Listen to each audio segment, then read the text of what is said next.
All right, today we're going to be talking about exponents. Some definitions that we need to know.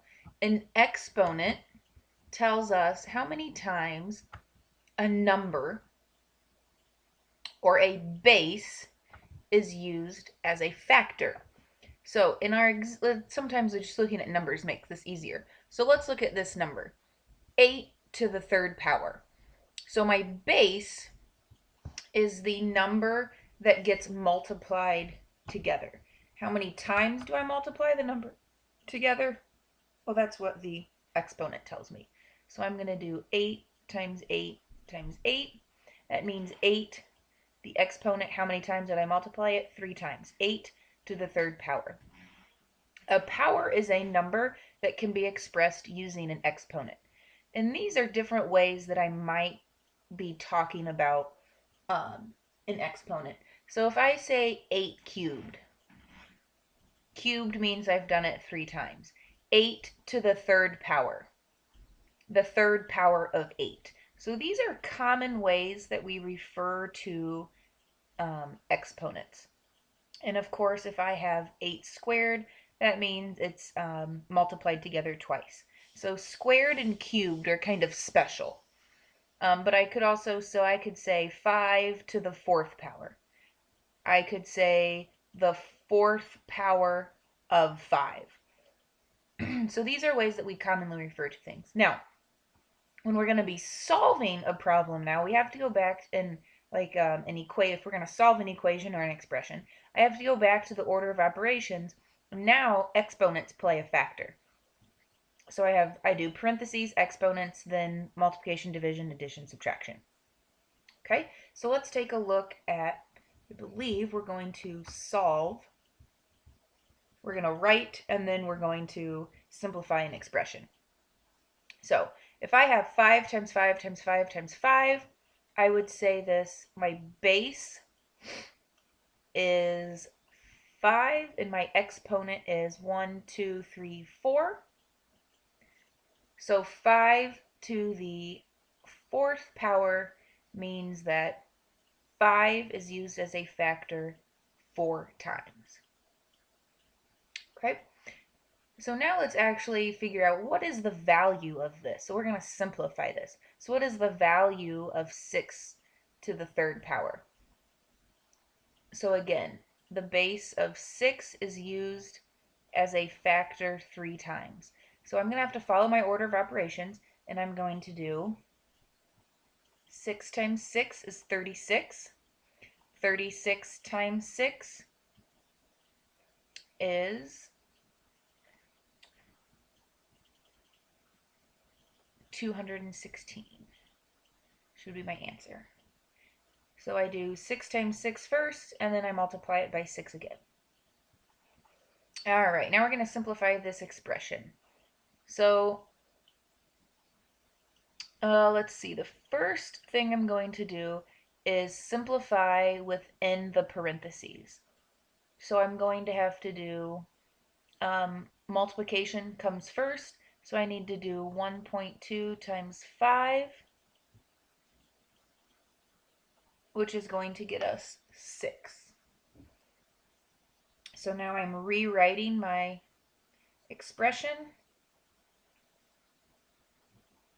So now I have 8 minus 6. The difference of that's going to be squared. So I'm still working within my parentheses. So 8 minus 6 is 2. So now I'm left with only 2. So 2 squared would be 2 times 2, which is going to be 4. Now, and I rewrite my expression. So now I'm left with 24 minus 4 is 20. So my final answer is 20. All right, so this is how do I write exponents? How do I simplify if I have a power? And then reusing what we already know about the order of operations and adding in exponents. All right, there are a few other ways that we can write exponents. As we know, anything that's going to be power of tens are nice and have shortcuts for us.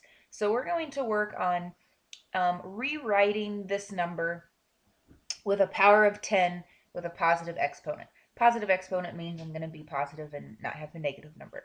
So first of all, say this number out loud to yourself. You're right, it's 100 million. So I want to rewrite 100 million as a power of 10. So I'm going to be using an exponent. So I know that it's going to be a power of 10.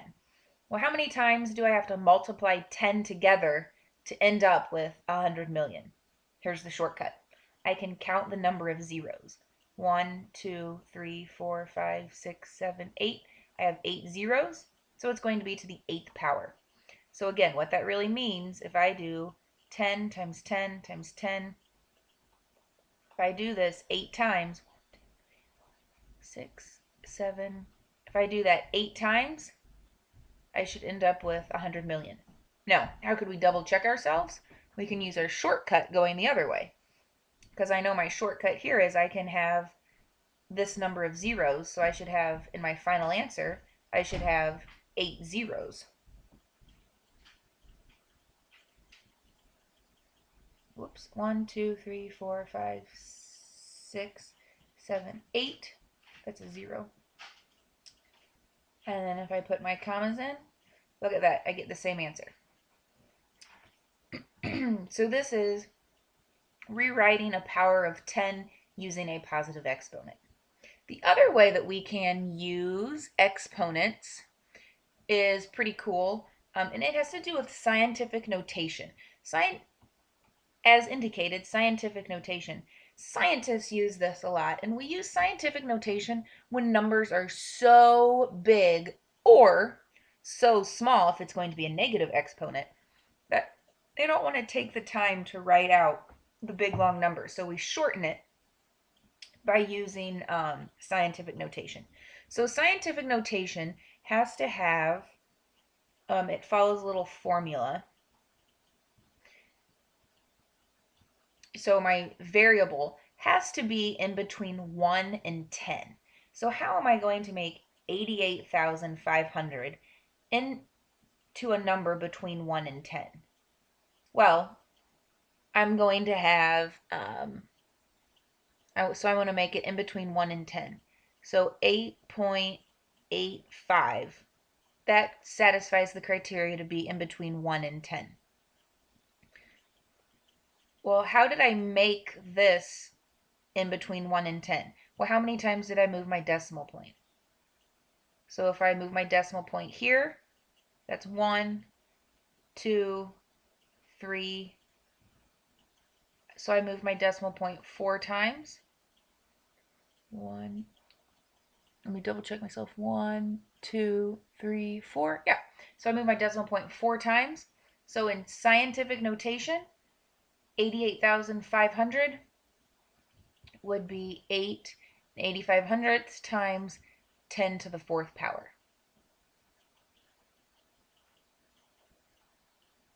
Okay, so again, scientific notation allows me to take a large number, and usually the numbers will be larger than this, but it allows me to take a large number and write it out as a shortcut.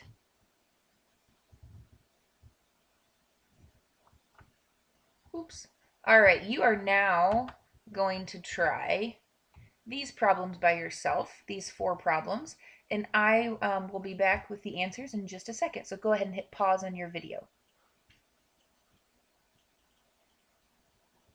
All right, let's see how we did here. The first one, we're going to be simplifying. And so when I follow my order of operations, the first thing I'm going to do is follow, let's see, please excuse my dear Aunt Sally. So I see that I have exponents that I'm going to need to simplify. So 2 to the 3rd power gives me 8. 2 times 2 is 4, times 2 is 8. And now I'm going to rewrite.